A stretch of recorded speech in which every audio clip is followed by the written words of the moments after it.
तो hello guys, welcome to English learning. दोस्तों, स्वागत है आपका आज की स्टोरी में। ठीक है, स्टोरी टाइम में आपका स्वागत है गैस। तो जैसा कि आपको पता है, मैं आपके लिए एक प्यारी सी स्टोरी लेके आता हूँ हर एक बार। उसको हम एक तो ये समझने की कोशिश करते हैं कि हमें इंग्लिश को पढ़ना कैसे। ठीक है, क्योंकि सिर्फ ये पढ़ने का मतलब नहीं कि आप रीड कर लो और उसमें से कुछ ना मिले। तो इसके ऊपर पूरी स्टोरी में आपको अच्छे से एक्सप्लेन करूँगा, जिससे कि आपको कुछ वर्ड्स भी मिलेंगे और कुछ बेहतरीन स्ट्रक्चर भी मिलेंगे। ठीक है गैस, तो होपली आपको स्टोरी पसंद आएगी। प्यारी सी स्टोरी है, इसके साथ आपको सेंटेंस तो सीखने को मिलता है, वर्ड भी सीखने को मिलता है, साथ के साथ आपको इसमें मॉरल भी कुछ ना कुछ मिलता है। तो स्टोरी का टाइटल है द विंड एंड द सन, हवा और सूरज। तो वंस एक बार, ठीक है, वंस का मतलब एक बार होता है, मैं कई बार बता चुका हूँ। The wind and the sun came to have a quarrel. आप ये स्ट्रक्चर देखो, उनमें झगड़ा हो गया। किस किस में? हवा में और सूरज था। ठीक है, उन दोनों के बीच में झगड़ा हो गया। Came to have a quarrel, उन दोनों के बीच में झगड़ा हो गया। ठीक है, ये अच्छा स्ट्रक्चर है, आप इसको यूज़ कर सकते हो अपने डेली कन्वर्सेशन में। इसमें क्या आपको सीखने को मिला? The sun, wind and the sun came to have a quarrel. ठीक है, झगड़ा हो गया उनमें। Either of them claimed to be the stronger. तो उन दोनों में से कोई एक, मतलब जो दोनों में बात हो रही थी आपस में, तो उन दोनों में से कोई एक कह रहा था कि मैं ज़्यादा स्ट्रांग हूँ, या फिर एक कह रहा था नहीं मैं ज़्यादा शक्तिशाली हूँ। देख रहे हो, कंपैरेटिव डिग्री यूज़ हो रही है, क्योंकि इन दोनों में से कोई एक आदमी बोला नहीं मैं तेरे से ज़्यादा मजबूत हूँ, मैं ज़्यादा ताकत हूँ तेरे से। दूसरा कह रहा नहीं मैं तेरे से ज़्यादा ताकतवर हूँ, है ना। एट लास्ट दे एग्रीड, तो अंत में at last agreed, they agreed, वो तैयार हो गए, सहमत हो गए काहे के लिए? To have a trial of strength, शक्ति परीक्षण, कि मैं ज़्यादा ताकतवर हूँ या तू ताकतवर है ज़्यादा।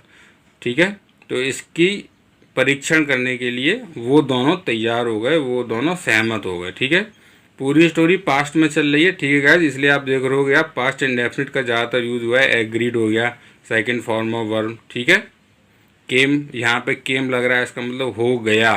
ठीक है, अगर हो जाता sun come to have a quarrel तो झगड़ा हो जाता है ना, लेकिन यहाँ पे क्योंकि पास्ट में चल रहा है तो इसलिए केम लग रहा है, सेकंड फॉर्म ऑफ वर्ब। आगे बढ़ते हैं। हेयर कम्स अ ट्रैवलर, तो यहाँ पे कौन आता है? एक यात्री, ट्रैवलर्स आता है, एक यात्री आता है।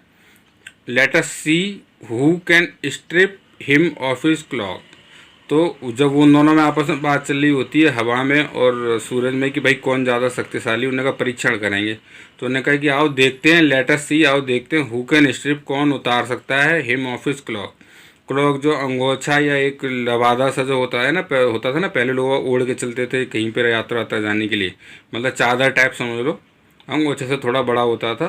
ठीक है, क्लॉक, क्लॉक को वैसे अंगोछे को भी कहते हैं या लबादा को कहते हैं। ठीक है, सैड द सन, सन ने कहा, सूरज ने कहा कि भाई आओ देखते हैं, उसका जो क्लॉक है, उसका अंग रखा है, उसका अंगोछा, वो कौन उतार सकता है। The wind agreed and choose to have the first turn. तो जो हवा थी वो तैयार हो गई है, पास्ट इंडेफिनिट है इसलिए सेकंड फॉर्म एग्रीड। चोज देख रहे होगे, एंड चोज, और चुना, चूज की सेकंड फॉर्म है ये। To have the first turn, पहली बारी, फर्स्ट टर्न मतलब पहली बारी। तो जो हवा तैयार हो गई और उसने पहली बारी के लिए चुना कि पहले मैं ट्राई करूँगी। He blew in the hardest possible way, तो he blew in the hardest possible way, उसने हवा फूंकी या हवा भरी, हार्डेस्ट पॉसिबल, अत्यधिक संभव जितना हो सकता था, हार्डेस्ट जितना ज़्यादा से ज़्यादा हो सकता था। देखो अब सुपरलेटिव डिग्री आ गई हार्ड की, है ना। तो हार्डेस्ट पॉसिबल, जितना अत्यधिक संभव हो सकता था उस तरीके से। एज ए रिजल्ट, जिसके फलस्वरूप, ठीक है, जिसके परिणाम स्वरूप, the traveller wrapped his clock, तो जब हवा चली तो उसने क्या करा, जो उसका क्लॉक था, जो उसका अंगोछा या लबादा था, उसने और ज़्यादा, रैप या आपकी वर्ब है, रैप मतलब लपेटना, यहाँ पे क्योंकि पास्ट की बात चली इसलिए सेकंड फॉर्म है रैप्ड। ठीक है, WRAPPED, wrapped his clock even more tightly around him. तो जो पथिक था, जो यात्री था, उसने क्या करा, जो उसका अंगोछा था, ठीक है ना, रैप्ड, और ज़्यादा लपेट लिया, क्लॉक इवन मोर, और ज़्यादा, टाइटली, ठीक है, कस के, अराउंड हिम, अपने चारों ओर। जैसे हवा चली तो फिर भाई कपड़ा उड़ेगा, तो उसने क्या करा कि उसको हटाने की जगह उसको और ज़्यादा टाइट से और ज़ोर से उसको लपेट लिया। ठीक है गाइस, आगे बढ़ते हैं। Then it was the turn of the sun, मतलब उसने, हवा ने तो अपना कर लिया कोशिश, है ना, उसका अंगोछा हटाने की, लवादा हटाने की, लेकिन वो और उसने ज़्यादा टाइट करके पकड़ लिया। Then it was the turn of the sun, फिर किसका बारी थी, सूरज की। At first he shone very gently, तो पहले, एट फर्स्ट पहले, ठीक है। ही शोन, शाइन होती है चमकना, और उसकी सेकंड फॉर्म यहाँ पे यूज़ करी क्योंकि पास्ट में चल रही स्टोरी, सो शोन, तो ही शोन वेरी जेंटली। जेंटली मतलब होता है बड़ा साधारण तरीके से, ठीक है, अच्छे तरीके से। तो पहले तो वो धीरे धीरे प्यार से, धीरे धीरे साधारण तरीके से चमका। So the traveller loosened his cloak from his neck, तो उसने जब धीरे धीरे चमकना चालू करा सूरज ने, तो उससे क्या हुआ, इसलिए क्या हुआ, द ट्रैवलर यात्री लूजेंड, ढीला किया। लूजन होता है, लूजन मतलब होता है ये ढीला करना, ठीक है। लूज, लूज से लूजन इसकी वर्ब बनती है, और ये सेकंड फॉर्म है तो लूज एंड, ठीक है। हिज क्लॉक, जो उसका अंगूठा था, उसका लवादा था, वो उसने ढीला किया फ्रॉम हिज नेक, अपनी गर्दन से, क्योंकि उसने जब हवा तेज चली थी तो गर्दन के चारों ओर और अच्छे से लपेट लिया था ना। The sun went on shining, तो सूरज चमकता चला गया, ब्राइटर एंड ब्राइटर, और ज़्यादा और ज़्यादा, और तेज़ और तेज़। आप ये देखो कितना बेहतरीन स्ट्रक्चर है ये, the sun went on shining, चमकता चला गया, ठीक है।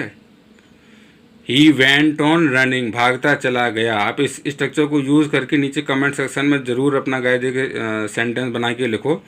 द सन वेंट ऑन, वो चमकता चला गया, ठीक है, या वो भागता चला गया। ही वेंट ऑन शाइनिंग, वो भागता, वो लड़ता चला गया, तो ही वेंट ऑन फाइटिंग, ठीक है। ही, वो चिल्लाता चला गया, तो ही वेंट ऑन क्राइंग, ठीक है, वेंट ऑन, ठीक है, चमकता चला गया। इसके ऊपर आप सेंटेंस बना के डालना। He, the sun went on shining brighter and brighter, तो वो और ज़्यादा और तेज चमकता चला गया। द ट्रैवलर फेल्ट हॉल, तो जब ज़्यादा चमकता चला गया तो उसको, यात्री को क्या हुआ, गर्मी लगी।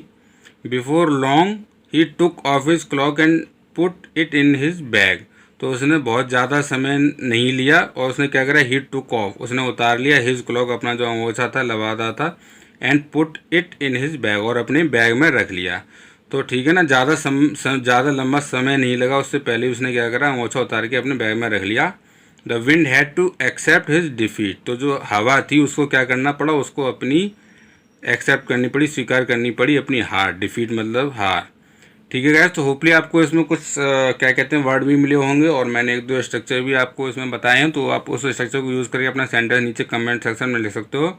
मोरल क्या मिला इसमें, fury and force cuts no ice where gentleness does the job. तो इसका मोरल यह है, इसका जो नैतिक जिसमें पाठ हमें ये मिल रहा है कि जो क्रोध और जो एकदम बहुत तेज़ी होती है, बहुत ज़्यादा, वो उसका कोई मायने नहीं रखता। जब आप, अगर कोई आप साधारण तरीके से कोई काम करते हो तो वो ज़्यादा इंपॉर्टेंस है, उसका ज़्यादा असर होता है, ठीक है, ना कि आप कहीं क्रोध दिखाओ और बहुत ज़्यादा तेज़ी दिखाओ। तो उसकी जगह आपको क्या करना है कि साधारण तरीके से, लेकिन वो काम अच्छे से करना है, ठीक है। तो आप साधारण रहो और अच्छे से काम करो, ठीक है। सो प्लीज़ आपको वीडियो पसंद आएगा, प्लीज़ चैनल को सब्सक्राइब करिए, लाइक वाले बटन को हिट करिए, जिससे कि मैं मोटिवेट होता रहूँ। Thanks for watching and keep watching.